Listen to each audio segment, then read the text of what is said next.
Very important issues, important people, well-spoken, very important 2 days.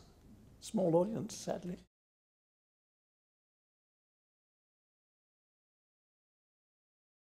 I've always specialized in the skin, and the skin is at the interface with the environment. It's the first thing you see. It's an organ of communication. When it's disfigured, people don't like it. They don't like people who are disfigured. And, love at first sight, color prejudice, all these things are related to the skin. But it's also a thermoregulatory organ. It helps us to exist in the hot and the cold. We perceive our environment with it, and these are all issues which require that it is cared for. And in the developing world, and in Africa in particular, there were 25 countries which had no advice whatsoever on the skin, from universities, hospitals, or anyone else, and governments. And so I was involved in the setting up of a process whereby we taught, for over a 2-year period, people who could advise governments and universities and set up schemes for skin care. And when I say skin care, I'm talking about a very wide range of things. I'm not just talking about diseases. I may be talking about some sexually transmitted diseases like AIDS, or I may be talking about leprosy or wounds. But I'm also talking about how the skin relates to an environment which is under threat.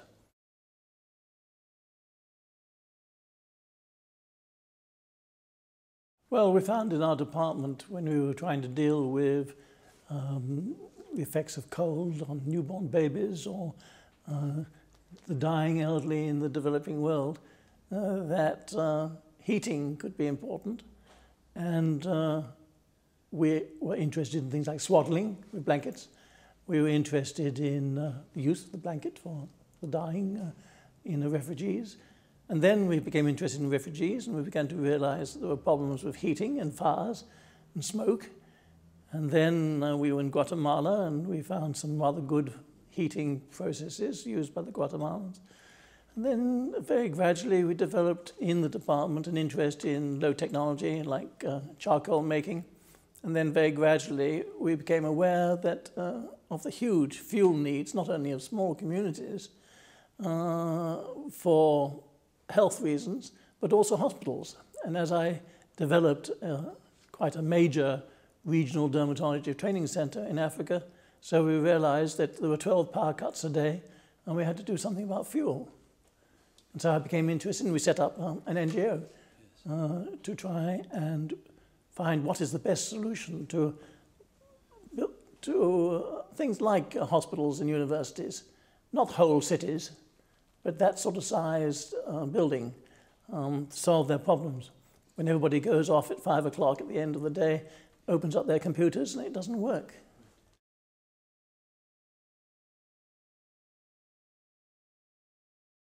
The real issue is education, and how do we deliver the immense amount that we do know about low technology, when everybody is putting all their resources into finding new technology, and usually high technology and very expensive.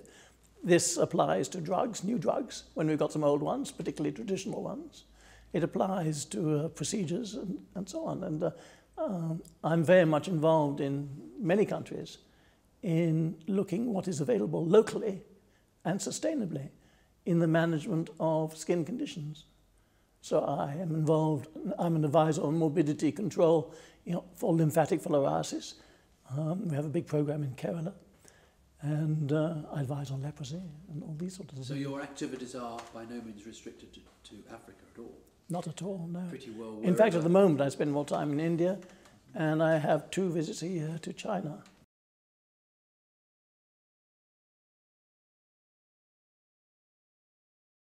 The skin is a very important organ, and I go to leprosy villages where there are people with ulcers, having had previous leprosy, and many other people who have burns. Burns are very common in China, and the disfigurements and the disabilities relating to the skin are very common and very numerous. And not enough being done even in their own None country? being done. I go to villages on the borders of Tibet where nothing's being done. The Chinese provide housing, they provide food, but they don't provide health. Is that a lack of knowledge or a lack of commitment? Or? No, I think I blame the professions. I think the professions are there in the big urban cities looking to enlarge their departments, increase their wages, and are not really interested in the poor.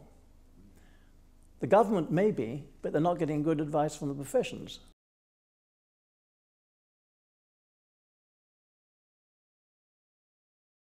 Definitely. They need advocacy, they need a bit of pressure. They also need awards. I think all organisations should be in the business of thanks, not just money. And at the moment it's just money. But there are many other ways in which you can have carrots.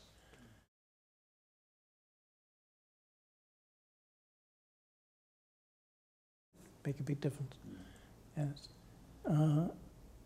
I mean, the hospitals in particular depend on having sterile water, good theatres and the like. But even having said all that,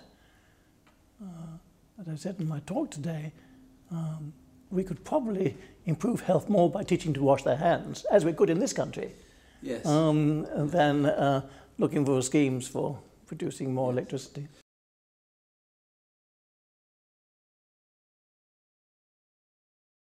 There's a certain optimism that there are technologies out there which may solve all the bigger issues for the big places. I think that's you know, fission and fusion and all these things. That's wonderful stories, I think, and very optimistic. And a great awareness, and the Africans, little things like how important was the mobile phone. I had forgotten. I see it everywhere, yes. But I've forgotten to take into account that the presence of it everywhere is actually making a difference.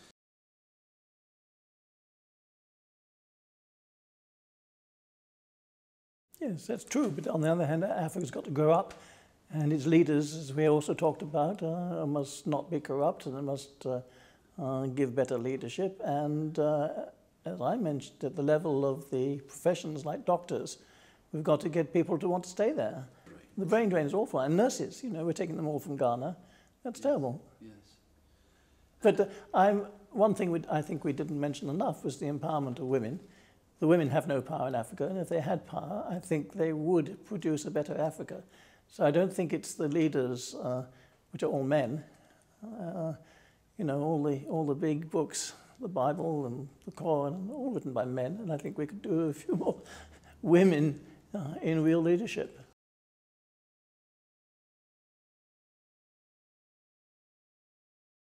Yes, I'm not certain I really understand what microfinance is, but if you talk to me about women's banks, and giving the women the right to control their purse, I've been very much involved in that, and some of my family are very active in southern India with projects for women's banks.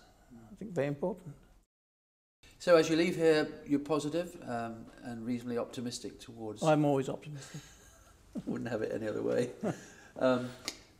Particularly for Africa. There's huge challenges, aren't there? Well, it's improving. It is improving in many ways.